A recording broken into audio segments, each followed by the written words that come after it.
बहुत महिमामय श्लोक है। प्रभु कह रहे हैं तुझे जो प्राप्त कर्तव्य कर्म है बस उसमें निष्ठापूर्वक लगना है। तुम्हारा अधिकार कर्तव्य कर्म करने में है, फल में नहीं। प्रायः बिना फल आकांक्षा के कोई कर्म करना ही नहीं चाहता। ये करेंगे तो इसका क्या फल होगा, वृंदावन जाएंगे तो इसका क्या फल होगा, ये दान करेंगे तो इसका क्या फल होगा। बिना फल के उस सत्कर्म की भावना ही नहीं करना चाहता। और अगर यही फल बुद्धि असत्कर्म में रख लो तो बच जाओगे। लेकिन कैसी चतुराई माया की है, अगर भागवतिक कर्मों की बात आई तो प्रश्न उठता है इसका क्या फल है, इसका क्या लाभ है। बड़े चतुर हो तो जब बुरे आचरणों की प्रेरणा होती है बुद्धि में, तब क्यों प्रश्न नहीं करते बुद्धि से किसका क्या फल है। तब कहते हो देखा जाएगा। तब तुम्हारे अंदर निश्चिंतता होती है कि नहीं नहीं अभी तो मैं इस भोग को भोगता हूं, परिणाम फिर क्यों नहीं तुम्हारे हृदय में स्फुरित होता कि ये जो हम बर्ताव कर रहे हैं शास्त्र विरुद्ध, इसका क्या फल होगा। वही बुद्धि है जो सत्कार्य के लिए प्रेरित करने की बात करो तो प्रश्न खड़ा कर देती, इसका क्या फल होगा, इतने दिनों से कर रहे हैं क्या मिला, बहुत बढ़िया, तो इसे विपक्ष में क्यों नहीं करते। जो शास्त्र विरुद्ध आचरणों में लगाती है तो उस समय तुम एकाग्र होकर इससे प्रश्न क्यों नहीं करते बुद्धि से, इसका क्या फल होगा, क्या हुआ, इतने दिन तक करते रहे क्या मिला, करो ना प्रश्न। तो हमारी उल्टी बुद्धि है। जब हम भगवत कार्य के लिए गुरुजनों के द्वारा, संत महापुरुषों के द्वारा, शास्त्र के द्वारा प्रेरित किए जाते हैं तो बुद्धि प्रश्न खड़ा कर देती इसका फल क्या होगा। और जब यही बुद्धि असत कार्य के लिए प्रेरित करती है तो आप बेपरवाह रहते हैं। उल्टा हो जाए तो परमार्थ के पथिक बन जाओगे। संत सदगुरुदेव और शास्त्र के द्वारा जो प्राप्त प्रेरित कर्तव्य है उसमें ये मत सोचो कि इसका फल क्या होगा। उसका फल एक ही होता है, भगवत प्रसन्नता, भगवत प्राप्ति, महासुख। कुछ भी प्रेरित करें हो, तुम्हें केवल उनकी आज्ञा का पालन करना है। साधुते होए न कारज हानि। जो शास्त्र प्रेरित करते हैं तुम्हारी बुद्धि उसका निर्णय नहीं कर सकती, तुम्हें केवल करना है। उसका फल क्या होगा बिल्कुल मत सोचो। उसका फल भगवत प्रसन्नता होगी, भगवत प्राप्ति होगी, ऐसा सुख जहां किंचन मात्र दुख नहीं है। और विपक्ष में विपरीत कदम रखने पर सोचो, एक कदम भी बिना सोचे मत बढ़ाओ। ये जो बुद्धि प्रेरित कर रही इसका फल क्या होगा, क्या होगा जब हम गुरु आज्ञा का उल्लंघन करेंगे, क्या होगा जब हम शास्त्र विरुद्ध आचरण करेंगे, क्या होगा जब हम मर्यादा उल्लंघन करेंगे। बिना विचारे एक कदम मत रखो। लेकिन इधर विचार करने की आवश्यकता नहीं। जैसे आज्ञा शास्त्र कर रहा है, सदगुरुदेव कर रहे, बिना ही विचारी करी शुभ जानी। वहां बिना विचारे जो करे सो पाछे पछताए, काम बिगाड़ो आपनो जग में होत हसाए। कर्मण्येवाधिकारस्ते। तुम केवल जो प्राप्त कर्तव्य कर्म है, वासना के द्वारा प्रेरित और उपासना के द्वारा प्रेरित, दो साधन करने वाले पाए जाते हैं, एक विषयी और एक भागवतिक। जो वासना से प्रेरित होकर के कर्म करता है वो बंधता चला जाता है, और जो उपासना से प्रेरित होकर के कर्म करता है वो मुक्त होता चला जाता है। उपासना का प्रधान स्वरूप है शास्त्र और सदगुरुदेव के वचन ही प्रमाण है, मनमानी बिल्कुल नहीं। वो क्या बोल रहे हैं बिना विचार करके आप करिए, आगे चलकर आप देख लेंगे उसका परिणाम क्या होगा। एक बहुत ही हिंसात्मक वृत्ति वाले जवान बलवान, जो भी मिले छीन लेना और जान से मार देना, एक दिन एक कोई भगवत अनुरागी महात्मा वहां से निकले, उन्होंने भी वैसी ही चेष्टा करनी चाहे उन महात्मा से, तो मुस्कुरा दिए, क्योंकि ऐसे लोग महात्माओं की दृष्टि में बालक हैं, बच्चे हैं। तो उन्होंने कहा, बेटा ये जो तुम कर रहे हो परिणाम कभी सोचा है इसका?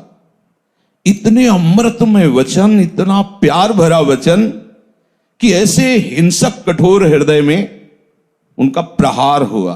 देखो, संतों के वचनों का प्रहार, टूटा हृदय।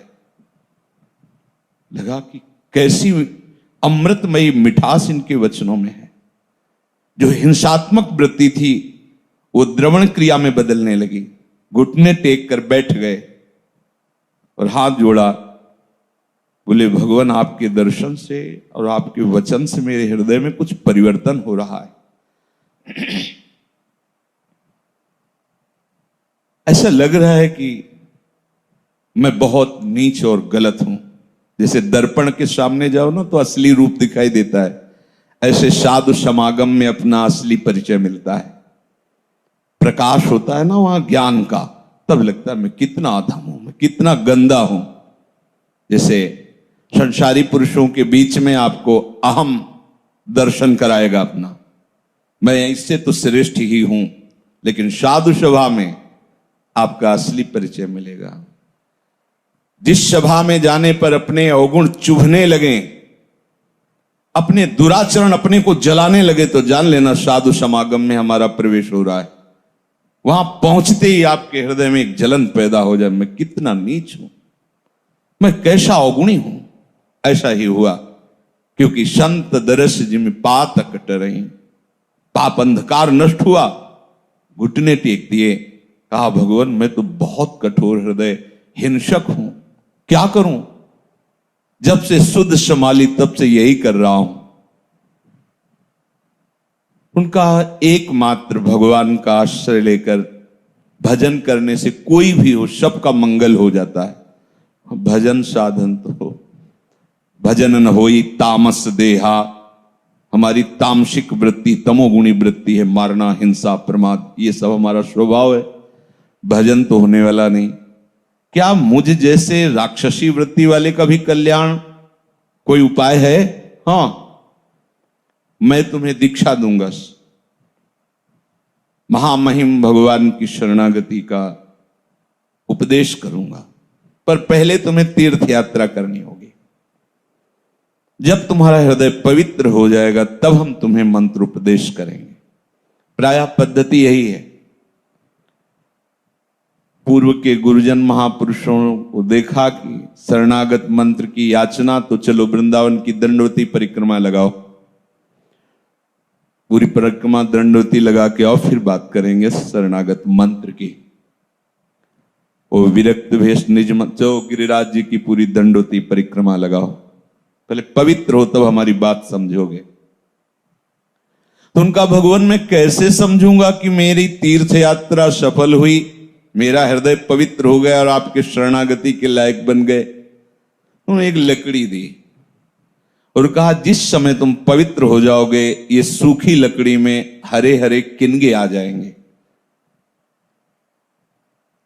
सदगुरु के वचन, प्रणाम किया और चल पड़ा। संध्या काल होने पर एक जंगल में बड़ा वृक्ष था, उसके नीचे जाके बैठ गए कि रात्रि पार करेंगे, फिर पूछते पूछते हर तीर्थ में जाएंगे और भ्रमण करेंगे। पास में लकड़ी रख ली और विचार करने लगे कि संत कितने कृपाल होते हैं, कहां मैं हिंसक नीच आचरण वाला, और कहां वो प्रेरित करके तीर्थ यात्रा में भेज रहे हैं। इतने में कुछ आवाजें सुनाई दी वृक्ष के ऊपर से। तो चार बड़े बलवान और प्रवीण चोर, जो चोरी में प्रवीण, वो प्लान बना रहे थे कि ये जो पास में गांव है, इन लोगों ने पीछे जब चोरी की थी तो हम पर हमला किया था, आज हम इन पर हमला करेंगे। चारों तरफ से आग गांव में लगा दो और जो निकले बस मारो, सबको मार डालो। वो बैठे नीचे सुन रहे थे। अब हजारों घर, उनमें हजारों लोग, हजारों पशु पक्षी। गांव में तो सब उसने विचार किया कि तीर्थ यात्रा को तो जा ही रहे हैं, अगर इन चारों को मार देते हैं तो लाखों जीवों की रक्षा हो जाएगी। आग लगाएंगे चारों तरफ से गांव में, तो चींटी से लेके मनुष्य, पशु, पक्षी सब जल जाएंगे। और इन लोगों का कथन है कि जो बाहर निकलेगा उसको मार देंगे। तो अगर हम इन चारों को मार देते हैं तो जहां सैकड़ों को मारा है, चार इसमें और जुड़ जाएंगे, तीर्थ यातन तो जा ही रहे। बहुत ही हिंसक, क्रूर प्रवृत्ति और बलवान था। उन्होंने कहा भाई सुनो, तुम्हारा प्लान गलत है, हम बचपन से इसी प्लान में प्रवीण हैं, मारे जाओगे तुम। वो एक एक करके ही तो उतरेगा, चारों थोड़ी कूद पड़ेंगे। विश्वास हुआ उनको कि हमारा ये श्रेष्ठ है, तो ऊपर से जो नीचे तगड़ी जड़ थी पेड़ की, तो आड़ में ले जाकर मारने का स्वभाव था, चारों को मार दिया। सोचा अब यहां हत्या कर दी, यहां तो रात्रि नहीं व्यतीत करेंगे, आगे किसी और वृक्ष। छड़ी उठाई, जेवी उठाई, लकड़ी तो हरी हो गई। कहा अभी तो हमने कोई गंगा गोदावरी स्नान ही नहीं किया, गुरुजी कह रहे थे लकड़ी जहां हरी हो जाए तो वापस आ जाना, तुम्हारा हृदय पवित्र हो गया है, प्रमाण हो जाए। गुरु के वचन, अब तो वापस वापस। गुरुजी देख के हंस दिए, हिम्मत नहीं पड़ी तीर्थयाटन करने की। बोले नहीं गुरुजी, आपने लकड़ी दी थी और कहा था जहां हरी हो जाए वापस आ, तो ये तो अभी हरी हो गई। उनका कौन से तीर्थ में स्नान किया? बोले चार को और मार दिया है प्रभु, स्नान तो नहीं, चार हत्याएं और की। उनका हुआ क्या? पूरी घटना बताई। बोले देखो बेटा, जब तुम अपने सुख के लिए किसी को कष्ट देते थे, मारते थे, तो तुम्हारे लिए वो अंतःकरण की मलिनता का रूप होकर नरकगामी बनाने का पक्का रास्ता तय हो गया था। आज तुमने जो चार को मारा और लाखों के जीवन बचाने के लिए, तो तुम्हारे को पुण्य मिल गया, तुम्हारे को सुकृत मिल गया, तुम्हारे सारे पाप नष्ट हो गए। कर्म वही है, लेकिन गुरु आज्ञा से भगवत मार्ग में कदम रखा और हिंसा ही की जो करते थे, लेकिन संत दरस से भाव पलट गया। स्वसुख वांछा से नहीं, ये सब गांव की रक्षा होगी, पशु पक्षी बचेंगे, ये भाव कहां से आया? गुरुदेव के दर्शन से, गुरुदेव के वचनों से। ऐसा सद्भाव कि सारे पाप कर्म नष्ट हो गए और वो उसी दिन दीक्षा लेकर महात्मा बन गया। कर्मण्येवाधिकारस्ते, तुम्हें केवल अपने कर्म से जो प्राप्त कर्तव्य है उसमें यह नहीं है कि यही कर्म होना, कोई खास बात नहीं कि यह कर्म करना है तुम्हें। जो इसीलिए प्राप्त शब्द है, जैसे पुत्र है, वयोवृद्ध माता पिता हैं, कोई दूसरा उनको देखने वाला नहीं है, और वो जवान बेटा है। अब उसका प्राप्त कर्तव्य जो गृहस्थ धर्म में है, प्राप्त कर्तव्य है माता पिता की सेवा करना। अगर ऐसी स्थिति में उसके हृदय में सुदृढ़ वैराग्य है, अब उसके ऊपर यह लागू नहीं होगा। जैसे महाप्रभु श्री चैतन्य देव सन्यास के लिए जब सची माता से प्रार्थना की, अनुमति मांगी, तो उन्होंने कहा बेटा घर में कोई दूसरा तो है नहीं, विष्णु प्रिया भी तो नवीन अवस्था है, वो तो आज तक बाहर ही नहीं निकली, तो थोड़ा बाजार से जहर ला के रख देना, क्योंकि कोई जहर लाने वाला भी नहीं है। तो हम दोनों, एक तुम ही बचे हो, तुम्हारे बड़े भ्राता विश्वरूप तो पहले ही, अब तुम भी जाने की बात कर रहे हो। कितना हृदय विदारक समय है कि अभी नवीन अवस्था है विष्णु प्रिया जी की, लोक व्यवहार शून्य, और एकदम वयोवृद्ध सची माता। कैसे बनता है सन्यास का योग? इनकी कौन रक्षा करेगा, कौन देखेगा? विचार किया, विश्वंबर भगवान सारे जगत का रक्षा, बस कूद पड़े गंगा जी में। ये एक अलग मार्ग है, इस मार्ग के पथिक का एक अलग सिद्धांत है, उसको एक दूसरे में मिलाया ना जाए। प्राप्त कर्तव्य भगवत प्रेरित। पंढरपुर में श्री पुंडरीक जी बस अपने माता पिता के आराधना में मगन। कर्मण्येवाधिकारस्ते, वयोवृद्ध माता पिता, उनकी सेवा से जो समय मिलता कार्य करके कुछ अर्थ लाते, उसी से भोग सामग्री, और जैसे अपने प्रभु की आराधना की जाती ऐसे माता पिता की आराधना करते। माता पिता कैसा व्यवहार करते हैं, अगर उस भावना से आराधना की जाए तो निपट नहीं पाओगे, पूरी आराधना नहीं हो सफल होगी, विघ्न पड़ जाएगा। हमें कैसा बर्ताव करना है, बस वो हमें सेवा के समय कटु वचन बोलते हैं, हमारी अवहेलना करते हैं, हमें डांटते हैं, पीटते हैं, ये कुछ नहीं देखा जाता। जिसकी हम सेवा करें वो हमारे साथ कैसा बर्ताव कर रहा है ये नहीं देखा जाता, हमें उसके साथ क्या व्यवहार करना है ये देखा जाता है, तभी सेवा धर्म सफल होता है। जो इस भाव से सेवा करता है कि मैं सेवा करूं और उधर से हमें सम्मान प्यार अनुकूलता, वो सेवक नहीं, वो स्वार्थी है, वो व्यापारी है, उसे सेवक नहीं कहते। हम आपसे प्यार करते हैं, आप हमसे प्यार कीजिए, हम आपको सुख पहुंचाते हैं, आप हमको सुख पहुंचाए, ये व्यापारी है, इसे प्रेमी नहीं कहते, इसे सेवक नहीं कहते। सेवक वो है जो अपने धर्म का परिचय जानता है। सबसे सेवक धर्म कठोरा, सेवक सुख चाह, वो सेवक कैसा, मान भिखारी, व्यसनी धन, शुभ गति व्यभिचारी, कहां रात दिन अपने वृद्ध माता पिता को जैसे भगवान की अष्टयाम सेवा, ऐसे समय मिलता भाग के जाते, कोई न कोई सेवा कर्म के द्वारा अर्थ लाते, फल फूल भोजन सामग्री सब, आठों पहर।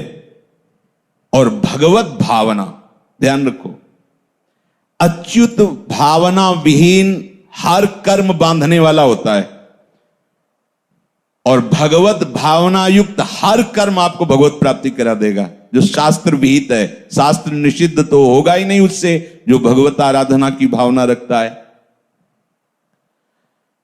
एक बार प्रभु बहुत द्रवित हुए, क्योंकि जो सेवक होता है वो स्वामी को सेवा के बल से अधीन कर लेता है।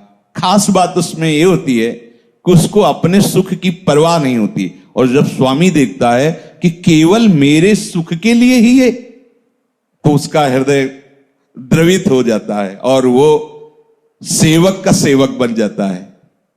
ये रहस्य है, सेवा में बहुत बड़ी सामर्थ्य है।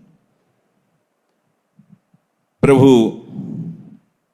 विट्ठल भगवान जब वो सेवा में लगे थे अपने माता पिता, पीछे से आवाज दी, पुंडरीक, जो बड़े बड़े योगियों को भी दर्शन वांछनीय है वो दर्शन कर लो, मैं स्वयं चल के आया हूं तुम्हें दर्शन देने। कौन हो? का भगवान।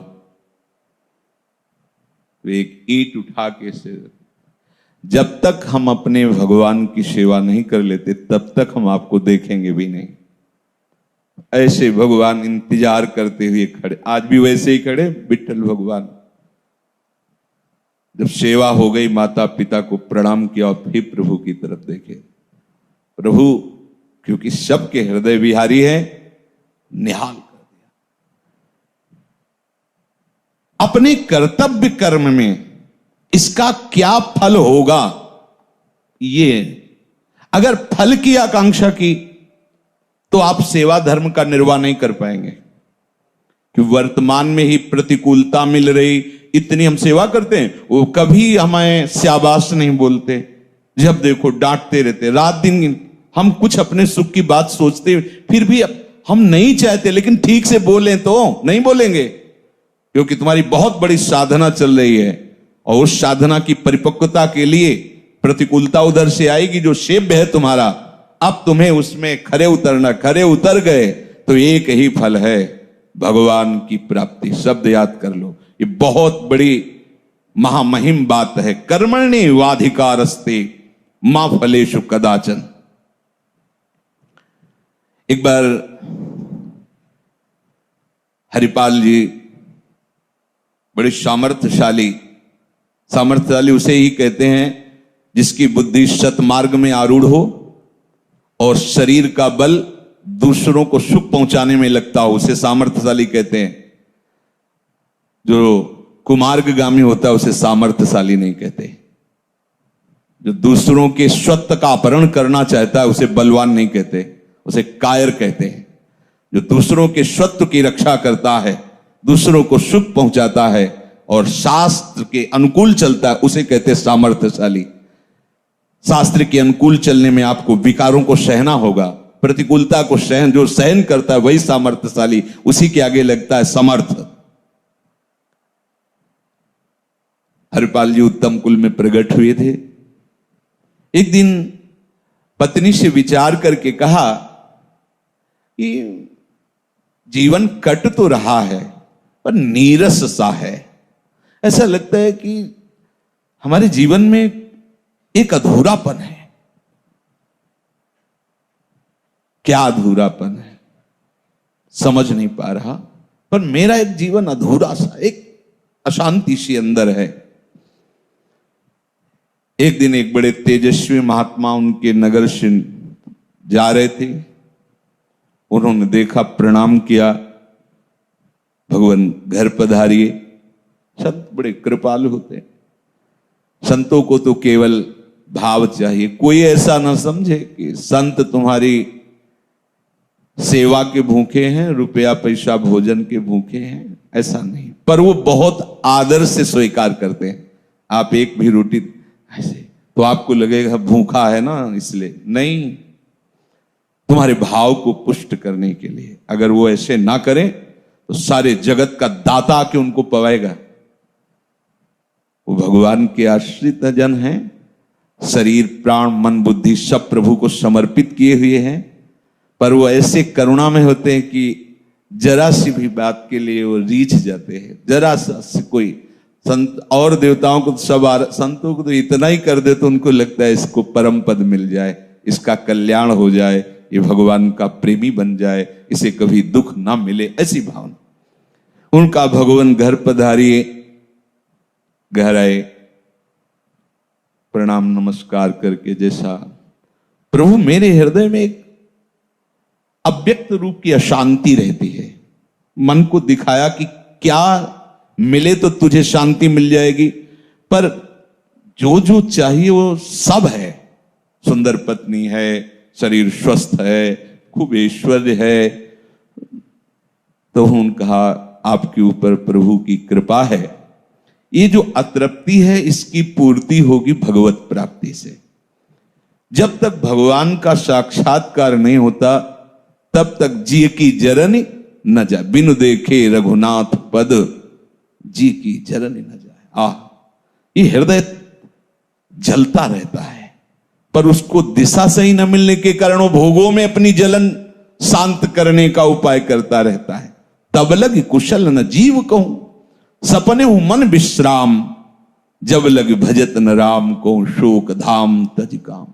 जो चाहत है नित्य सुख, अरु मन को विश्राम, हित ध्रुव हित सो भजत रहो, पल पल श्यामा श्याम।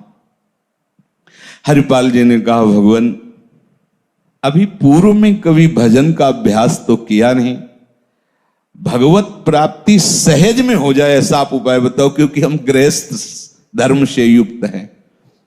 तो उनका सहज भी है और कठिन भी है। सहज इसलिए है कि उनको कुछ चाहिए नहीं, कठिन इसलिए है कि उनका निर्वाह करना बहुत कठिन।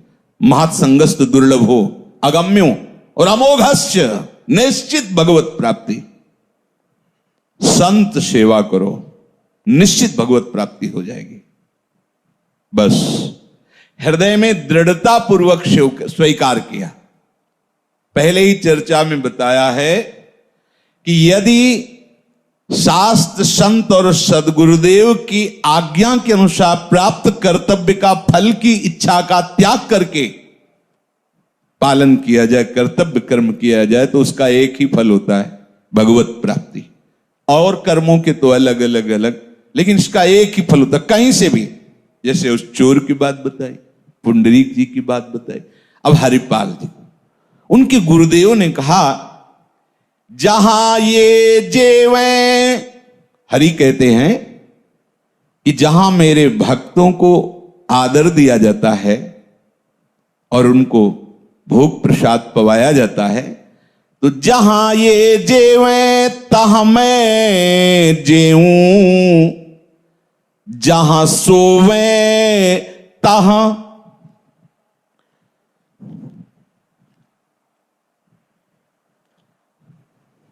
सोऊं। जहां मेरे भक्त प्रसाद पाते हैं तो मैं वहीं प्रसाद पाता हूं जहां मेरे भक्त पाते हैं। अर्थात भक्त की जिह्वा में बैठकर मैं रसास्वादन करता हूं। जहां मेरे भक्त शयन करते हैं मैं वहां शयन करता हूं। भगवान जो मेरे भक्तन दुख देवे, कुल समेत तेहि खोहूं। यदि कोई मेरे भक्त का द्रोह करे और सोचे कि ये तो अनाथ है, ऐसे भीख मांगते, दो चार थप्पड़ जमा दो, क्या बिगाड़ लेगा ये, हमारे पास परिवार है, सामर्थ्य है, रुपया है, पैसा है। हाँ ठीक है, वर्तमान को तुम देख रहे हो, लेकिन जो वर्तमान में विराजमान है उसको तुम नहीं देख पा रहे हो। अनंत कोटि ब्रह्मांडों का स्वामी भक्तों के पीछे ऐसे घूमता है जैसे बछड़े के पीछे रंभाती हुई गाय। भक्तन पीछे यो फिरत ज्यो बछड़ा संग गाय, जहां जहां भक्तन को कछु परत है संकट आए। आप स्वयं उस संकट में बीच में आ जाते हैं। तुरंत विभीषण पाछे मेला, सन्मुख राम सहयो सोई सेला। शक्ति को अपनी छाती पे लिया, नष्ट कर सकते थे लेकिन दिखाया कि भक्त का प्रहार मैं अपने तन पर स्वीकार करता हूं। अगर कोई मेरे भक्त से द्रोह करके उसका अमंगल अहित करना चाहे तो उसके कुल समेत को मैं नष्ट कर देता हूं। जो मेरे भक्तन दुख देवे, कुल समेत ते खो, राम रोष पावक सो जरई। जहां ये मेरो करे कीर्तन, तहां करूं मैं बाशा। इन्हीं के पीछे उठ धाऊं, मोहि इन्हीं की आशा। तज अभिमान प्रेम सो सेवे, सोई मोकू पावे। कहत कबीर भक्ति की महिमा, हरि अपने मुख गावे। जहां मेरे भक्त मेरा नाम कीर्तन करते हुए वहां मैं निरंतर वास करता हूं। जहां भक्तजन प्रफुल्लित हृदय से प्रभु के गुण का कीर्तन, नाम का कीर्तन, उनकी महिमा का गान करते, भगवान कहते वहां मैं निरंतर वास करता। नाहम बसामि वैकुंठे योगी नाम च हृदय मदभक्ता यत्र गायंती तत्र तिष्ठामि नारद। जहां मेरे भक्त मेरा कीर्तन करते वहां मैं वास करता हूं। मुझे ढूंढना है तो मैं भक्तों के पीछे हूं, ढूंढ लो। भगवान परिचय बता रहे, निरपेक्षम मुनिम शांतम निर्वैरम समदर्शनम अनुब्रजाम्य हम नित्यम पुये अत्यंगुरेण भी। जहां जहां मेरे भक्त चरण रखते हुए जाते उनके पीछे मैं होता। अनुब्रजाम्य, मैं उनकी चरण रज लेने के लिए पीछे पीछे जाता।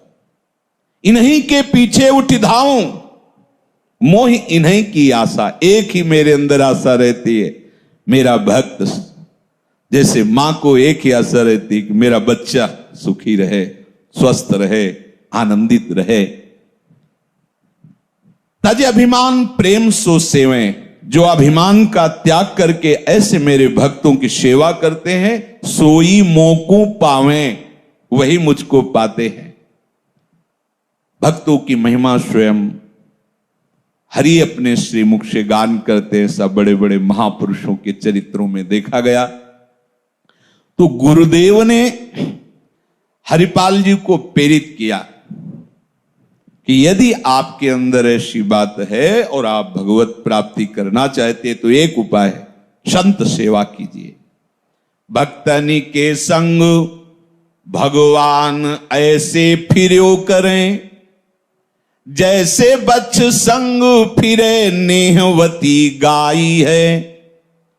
हरिपाल नाम विप्रधाम में जन्म लियो, कियो अनुराग साधु दई स्त्री लुटाई है। केतिक हजार ले बाजार के कारज, खवाए गरज ना सरे कियो चोरी को उपाय है। विमुख को लेत हरिदास को न दुख देत, आए संत द्वार तिया संग बतराई है। पत्नी सहित ये नियम ले लिया जो गुरुदेव ने बताया भगवत प्राप्ति का उपाय, संत सेवा। आज से अब हमारे जीवन का उद्देश्य एक ही होगा, संत सेवा। संत भगवान पधारे, उनकी सेवा करें, उनकी जूठन पाएं, बस यही हमारे जीवन का उद्देश्य। अब जब यही उद्देश्य केवल रहेगा और कोई कार्य नहीं होगा तो बाहर से धन की आय बंद हो जाएगी। और भक्तों को क्या है, आप थोड़ी श्रद्धा केवल कर लीजिए, वो तो एक संत पाके जाएगा तो 4 संत भगवान से आपस में बात कर, बड़ा श्रद्धालु है, बड़ा सात्विक भोजन पाने से भजन की स्फूर्ति होती। अब संतों की मंडली आने लगी, उन्हें तो भाव चाहिए, श्रद्धा चाहिए। दृढ़ निश्चय किया कि आज से हम संत सेवा में अपना जीवन व्यतीत करेंगे।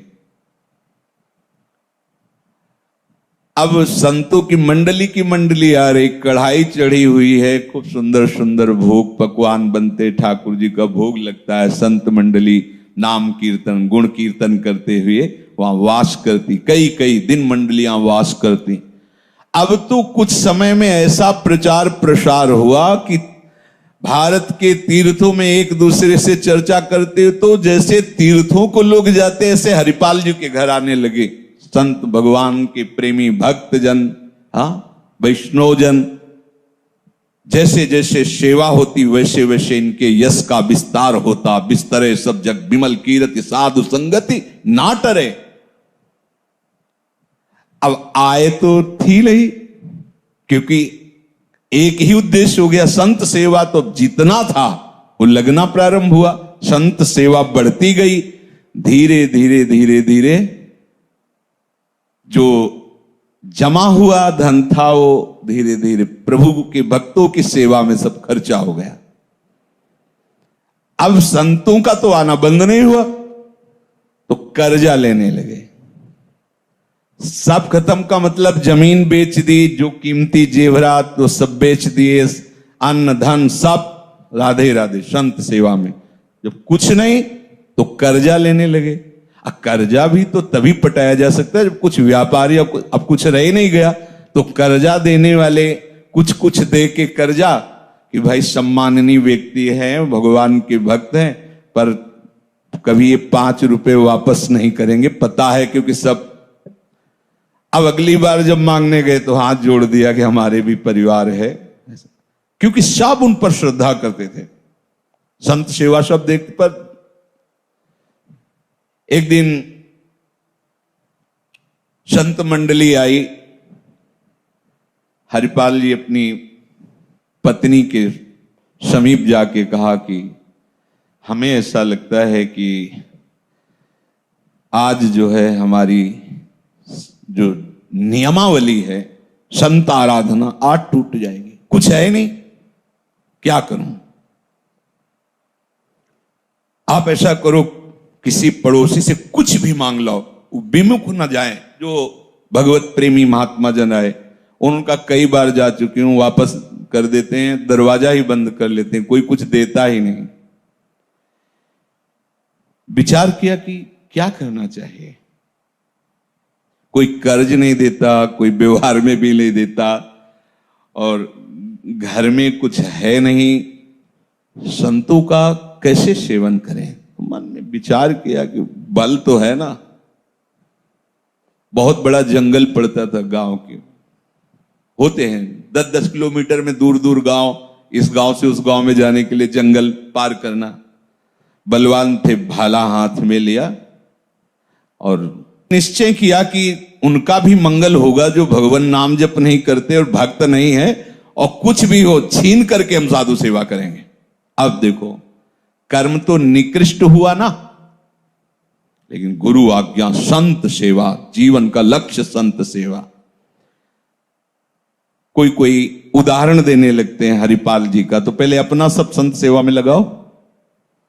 खाने को न रह जाए। फिर आगे आप उदाहरण हरिपाल जी का दो। अब तुम तो लाखों की उसमें बेईमानी की और सोचा कि इतने से इतना दे देंगे तो चल, वो नहीं चलेगा, तो घर फूक तमाशा देखना होगा इसमें। हरिपाल जी का उदाहरण तब आप दे सकते हैं कि चोरी तो हरिपाल जी भी करते थे, तो हम थोड़ा टैक्सी की चोरी कर ली, ये कर ली, वो चोरी कर ली, या ऐसे, और हम वो संत सेवा में थोड़ा उसका हिस्सा दे देंगे तो धन पवित्र हो जाए। भूल मत करना, वो अधर्म है, वो अधर्म हो रहा है। हरिपाल जी घर फूक तमाशा देखे, पहले अपना सब कुछ न्योछावर कर दिया। अब देखो भावना कैसी है, विमुख को लेत हरिदास को न दुख देत। जो भगवत विमुख है उसका छीन लेते और कहां लगाते, संत सेवा में, इसका भी मंगल होगा। गले में कंठी और मुख में कहीं धोखे से भी रामकृष्ण हरि निकल गया तो हरिपाल जी मार्ग से हट जाते थे। जब वो निकल जाता तो उसकी रज माथे पे लगाते, कभी उसको, और अगर प्रपंच की वार्ता कंठी तिलक और नाम नहीं तो भाला गले में रख देते, जो है सब उतरा लेते, सोना चांदी रुपया जो भी जैसा, और वो संत सेवा में लगाते। अब उस गली में ये प्रचार प्रसार हो गया कि कंठी तिलक वाला, नाम कीर्तन वाला लूटा नहीं जाता। अब उस गली से निकलना है गांव के जंगल से तो कंठी तिलक बांध के निकलना है, बाद में भले झोली में डाल ले, जेब में डाल ले, क्योंकि हरिपाल जी और बहुत बलवान थे और भगवत तेज से युक्त थे। उनके सामने ऐसा थोड़ी कि कोई विरोध कर सके। अब एक दिन बहुत से जैसे स्वाभाविक संत आते थे, आए, वहां जंगल में कोई जाता ही नहीं, अगर जाता तो रामकृष्ण हरि बोलते हुए जाता। अब हरिपाल जी चोरी कर नहीं सकते, अगर वो राम बोला, कृष्ण बोला, हरि बोला तो भाला नहीं तानेंगे। कंठी है, तिलक है, नहीं, हरिदासस बिल्कुल नहीं, जो हरिदासत्व से ही बिल्कुल नहीं। उदास होकर के बैठे थे, संत भगवान आए, पत्नी से कहा आप क्या करूं, अब तो लूटने को भी कोई नहीं तैयार कि आ भाई उसको मैं लूट लूं, क्योंकि यहां सब कंठी तिलक वाले, सब नाम वाले। देखो भक्त का प्रताप देखो, भयवश वहां से निकलना है, जो 2-4 किलोमीटर रास्ता है, जोर जोर से बोलना पड़ेगा उसको रामकृष्ण हरि। रुक्मिणी जी से ठाकुर जी ने कहा, द्वारिकाधीश ने, तैयारी, अब मुझे जाना है एक भक्त से मिलने के लिए। बैठे कृष्ण रुक्मिणी महल तहां सोच पर्यो। इधर अगर भक्त सोच में पड़ा है कि कैसे भगवत प्रेमी महात्माओं को विमुख जाने दें, पर हमारे पास कुछ है नहीं और लूटने के लिए कुछ नहीं, क्योंकि अब वहां से जो निकलता प्रचार प्रसार हो गया। बैठे कृष्ण रुक्मिणी महल तहां सोच पर्यो। हरियो मन साधु सेवा साहू रूप कियो है। पूछी चले कहां, कही भक्त है हमारो एक। तो मैं हूं आऊं आओ, आए जहां पूछ लियो है। भगवान श्रृंगार कर रहे हैं, कृष्ण रूप से नहीं, साहूकार सेठ रूप से, बड़े बड़े सोने के हीरे जड़ित कड़ा हार ये सब। रुक्मिणी जी ने कहा जय जय कहां? बोले एक भक्त के यहां जाना है, उत्सव में सम्मिलित होना है। प्रभु आप जब जाते हो अकेले निकल जाते हो, हमारी भी इच्छा है। भगवान ने कहा शारदा सहाय हुई, क्योंकि हमसे ज्यादा श्रृंगार ये करेंगी। भगवान ने कहा वैसे तो हम अकेले भक्त के पास जाना चाहते, पर आज तुम्हारी इच्छा नहीं, आज चलो। पर ऐसा भक्त है कि तुम्हें सब श्रृंगार करके चलना होगा। वो मन में सोचती, मतलब भक्त क्या कोई ऐसा कि श्रृंगार जरूरी है हमें? प्रभु ने कहा, प्रभु एक एक कीमती अंगूठी अपने साथ, पूरा श्रृंगार। रुक्मिणी जी ने कि जब प्रभु इतना पूरा श्रृंगार, तो और अब वो तो महालक्ष्मी है और भगवान की प्रधान पटरानी है, द्वारिकाधीश की श्रृंगार। अब हरिपाल जी के दरवाजे संत हैं और गांव के बाहर वो टहल रहे हैं कि क्या करूं क्या करूं। वहीं आए, साहूकार का रूप रखे ऐसे, और ओए भैया हमें जंगल पार करना, सुनते यहां कोई बहुत कठोर हृदय वाला चोर जो है इधर चोरी करता है, तो आप देख के लगते हो कि आप रक्षा कर सकते हो, हमें बाहर पहुंचा सकते हो। हरिपाल जी ने कहा भगवान बड़ी कृपा की, बड़ी कृपा की। हाँ बिल्कुल पहुंचा देंगे, जहां कहोगे वहां पहुंचा देंगे। बोले हम ऐसे फ्री काम नहीं लेते, हम कुछ मुद्रा देंगे जब आप जंगल पार कर दोगे। बोले पहले दो, हमारे यहां अतिथि आए हैं, बिल्कुल हम सुरक्षित आपको पहुंचा देंगे, लाओ। तो कुछ स्वर्ण मुद्राएं दी। बड़े प्रसन्न, ये यार प्रभु कैसे लाज रखते हैं, मैं तो परेशान डोल रहा था। क्या आयो, पत्नी से कहा भगवान ने बात बला दी, देखो एक सेठ फंसा है, उसको पार करना है, उसने ये मुद्रा, तुम लाओ दाल चावल और रोटी बनाओ, संतों को पो, हम इनको पार करके आते हैं। भाला लिया और कहा आगे आगे तुम चलो, पीछे हम चलते हैं। रास्ते में चले। प्रभु ने रुक्मिणी जी से इशारा, एक भी भागवतिक चर्चा नहीं होनी चाहिए, धीरे से कहा।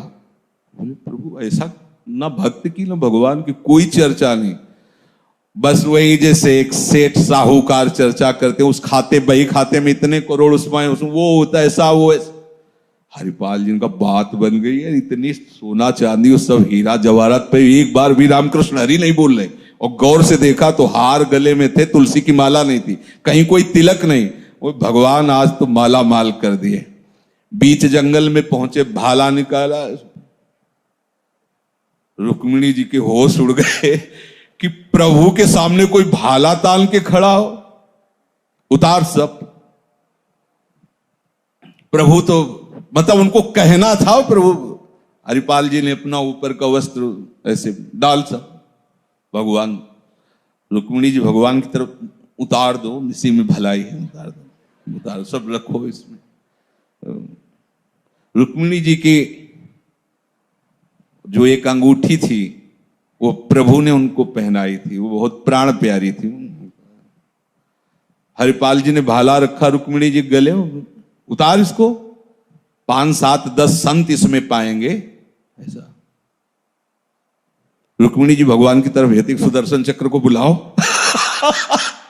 भगवान कहते इस समय नहीं आएगा सुदर्शन चक्र, हम कुछ नहीं कर सकते, अगर बचना चाहती हो भाले से तो अंगूठी उतार के।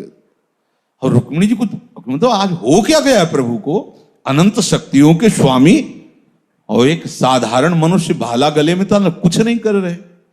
जब अंगूठी उतार के रखी तो प्रभु के कपोल गीले थे। रुक्मिणी जी ने देखा, बोले प्रभु वैसे ही हम आश्चर्यचकित हैं ये व्यवहार देख करके, और आप नेत्रों से बात करें। मानो उन्होंने कहा कि सुना नहीं, एक अंगूठी में 5 7 भक्त पाए, ये वही भक्त जिसके दर्शन कराने के लिए लाए, ये अपने लिए नहीं, ये मेरे लाड़िले वैरागी भक्तों के लिए कर रहा है। भगवान हरिपाल जी से कहा कि देखो हमारी तरफ। जे ही देखा श्री रुक्मिणी जी और द्वारिकाधीश, ओह साष्टांग भगवान के चरणों, प्रभु बहुत बड़ा अपराध हो गया, स्वामी की तो सेवा आराधना की जाती है, मैं ऐसा नीच कि अपने इष्ट के गले में भाला तान रहा हूं। प्रभु मैं बहुत नीच हूं, बहुत अधम। कर नहीं, मैं तुम्हें बहुत प्यार करता हूं क्योंकि तुम हमारे भक्तों से प्यार करते हो। बोले प्रभु ये अब नहीं चाहिए आभूषण, ये सब नहीं, ये ले जाओ, ये ऐसे आभूषण नहीं है कि बेचोगे तो खत्म हो जाएंगे, ये अनंत काल तक तुम खर्चा करते रहो, तो अब किसी और की आवश्यकता नहीं, क्योंकि ये सब भगवत स्वरूप आभूषण, इनसे प्रकट होते रहेंगे ऐश्वर्य, तुम्हें अब अन्य की जरूरत। बोले प्रभु अगर कोई संत सुन लेगा कि भगवान का इस तरह से व्यवहार करके इन्होंने आभूषण लूटा, तो क्यों पाएगा, क्योंकि तो आराधक हैं, आपके दास हैं, वो ऐसा कैसे पाएंगे। बोले आपने भगवान को थोड़ी लूटा, आपने तो साहूकार को लूटा है, तो कोई नहीं जानेगा, हम ही आप तो हैं, और जानेगा कोई, तुम ले जाओ। तो बोले प्रभु एक और बात है कि कि साधु सेवा में बाहरी सेवा तो हमारी है, लेकिन आंतरिक पूरी सेवा तो पत्नी की है। प्रभु हमें तो आपका दर्शन हो गया, लेकिन जो सेवा का आधार है, अगर वो ना संतों को दुलार करें, बना के पवाएं मां की तरह, तो प्रभु हम ला के सामग्री दे देते हैं, कैसे हो पाता। तो प्रभु उनके साथ घर आए और पत्नी को दर्शन दिया और उनसे सेवा, पत्नी ने भगवान को भोग पवाया दोनों ने अपने हाथों से। देखो, कर्मण्ये वाधिकारस्ते मां फलेषु कदाचन, जो केवल शास्त्र सम्मत सदगुरुदेव की आज्ञा, संत सेवा, भगवंत सेवा या किसी भी जीव की सेवा की भावना, सुख देवे को चावचित, सुख लेने की भावना नो, उसका एक ही फल होता, कहीं भी भगवत प्राप्ति। कई बार सुना है, कश्यप नाम के तपस्वी तपस्या कर रहे थे। एक कश्यप, अदिति वो कश्यप नहीं, ये दूसरे महात्मा थे। तो एक वृक्ष के नीचे ऐसे ध्यानस्थ हो रहे थे, तो एक बगुली ऊपर से वीट कर दिया, छप से गिरा के दृष्टि खुली, रोष आया, वो भस्म हो गई, जल गई। लगा कि हां गलत हो गया। तपस्या का प्रयोग दूसरों को सुख देने के लिए किया जाता है। सर्वमंगल, जो तपस्वी जन है, जो भजनानंदी जन है, उनका भजन तभी माना जाता है जब सर्वे भवन्तु सुखिना सर्वे सन्तु निरामया, सब सुखी रहें, सब निरोग रहें। यह है उनका भजन। भले किसी गुफा में बैठ के करो या समाज में करो, तुम्हारे द्वारा जगत मंगल होना चाहिए। साधु का यही स्वरूप है, तपस्वी का यही स्वरूप। अगर अपने तपस्या का प्रयोग अभिमान करके किसी को नीचा दिखाने के लिए करे, तो उसकी तपस्या का हरण हो जाता है। क्या कर पाए दुर्वासा जी, भारी तपस्वी हैं, लेकिन भक्त को नीचा दिखाने की वृत्ति भगाया त्रिभुवन में सुदर्शन चक्र ने। अब वो उठे गर्व से और भिक्षा मांगने के लिए गए। कर्मण्ये वाधिकारस्ते। अब जिस घर में गए, वो अपने पति को भगवान मानकर आठों पहर उनकी सेवा में, पति को, वहां जैसे माता पिता को मान, यहां संत को मान, पति को भगवान मान करके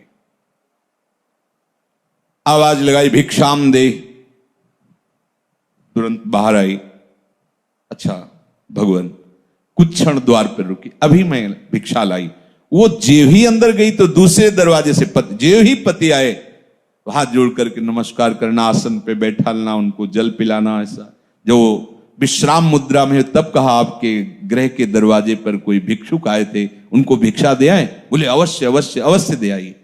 वो भिक्षा लेके गई, काफी देर से खड़े थे, बड़ा रोष प्रकट किया, तुम जानती नहीं हो मुझे, कह दिया अभी आ रहे हो, इतना विलंब करे। तो उन हाथ जोड़ के कहा, भगवान हमारे प्राणनाथ पतिदेव आ गए थे, तो उनको जल आदि पिलाने में विलंब हुआ, यदि आपको ऐसा लग रहा हो तो क्षमा कीजिए।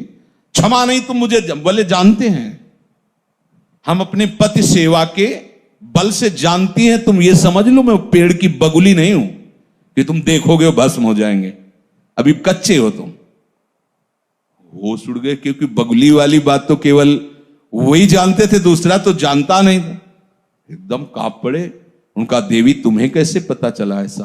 तो उनका, मैं अपने पति को भगवान मानती हूं और रात दिन भगवत भाव से उनकी सेवा करती हूं, इसके प्रभाव से मुझे तीनों कालों का ज्ञान है। तुम क्या कर रहे हो, क्या करते थे, क्या करोगे आगे, सब मुझे पता है, जाओ। वो एक कसाई हैं, उनके पास जाओ, जब वो तुम्हें ज्ञान देंगे तब तुम्हारा ज्ञान हरण होगा, जाओ। बताया अमुक स्थान अमुक जगह गए, वो मांस बेच रहे, कितना चाहिए, ऐसा जितना चाहिए। उनका ये क्या बताएगा ऐसा कार्य करने। कर्मण्ये वाधिकारस्ते, जो कर्म जहां है भगवत स्वरूप कर लो, सब मंगल हो जाएगा। ये कोई भगवत स्वरूप है? सदन कसाई आदि तो प्रसिद्ध हैं भगवत भक्तों में। ऐसी महिमा थी कि 1 किलो तो शालिग्राम 1 किलो हो गए, 5 किलो तो वही शालिग्राम 5 किलो हो गए। देख लो भगवान इधर क्या है और इधर भगवान पलड़े में। भाव और भक्ति का बहुत बड़ा। कर्मण्ये वाधिकारस्ते। ये गए वहां, देख करके घृणा हुई, चलने लगे तो उनका रुको, अमुक गांव की उस पतिव्रता पत्नी ने बिना फोन का फोन, या और आश्चर्यचकित हुए कि ये बात तो केवल हम वो जानते, उस समय फोन तो था नहीं कि नंबर मिला, हेलो मैं भेज रही हूं मिल लेना, ऐसा तो था नहीं। तो उनका ये आपको कैसे पता चला? बोले पहले हम अपने ग्राहक रूपी भगवान की पूजा कर ले, फिर हम आपसे बात करें, खड़े रहिए। जितना जिसको देख लो कार्य क्या है और स्थिति क्या है, त्रिकालज्ञ है। घर ले गए, जाके बैठाला उनको। उनका तुम इतना ये निंदनीय कार्य है, फिर भी आपको इतना पवित्र ज्ञान, तो उनका ये हमारे कुल का कर्म है, ये कर्म है। और इसे भगवत स्वरूप कर, हम किसी जीव की हत्या नहीं करते, पर जहां से मांस मिलता वहां से लाके बेचते हैं, हमारा कर्म है। और अपने परिवार को भगवत स्वरूप मान करके सेवा करते हैं और हर गड़ासे में नाम जप करते हैं। ये देखो भगवान ने आगे चलकर इस श्लोक में कहा है कि जो परधर्मो भयावह, अपना अगर धर्म ऐसा लगता है कि दूसरे से कमजोर, तो अपना श्रेष्ठ है, लेकिन परधर्मो भयावह, दूसरा फिर भय प्रदान कर। स्वधर्मो निधनो श्रेयः परधर्मो भयावह। जो भी कार्य भगवत स्वरूप समझ करके दूसरों के सुख के लिए किया जाए, वही ज्ञान विज्ञान सब प्रकट हो जाता है।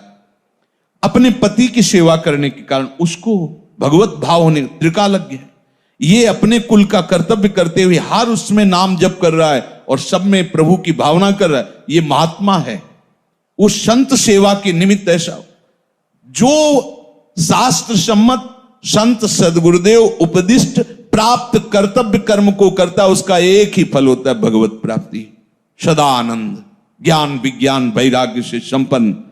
यदि हम भगवान की इस बात को समझें तो हमको जो जहां है, आप व्यापार करते हो, नौकरी करते हो, किसानी करते हो, गृहस्थी में जहां भी जो भी हो, उसे भगवान की सेवा मानकर दूसरों को सुख प्रदान करने की भावना से वहीं भगवत प्राप्ति हो जाएगी। पर साथ में भगवत भावना और भगवत स्मरण, शेष चर्चा आगे। श्री राधा वल्लभ।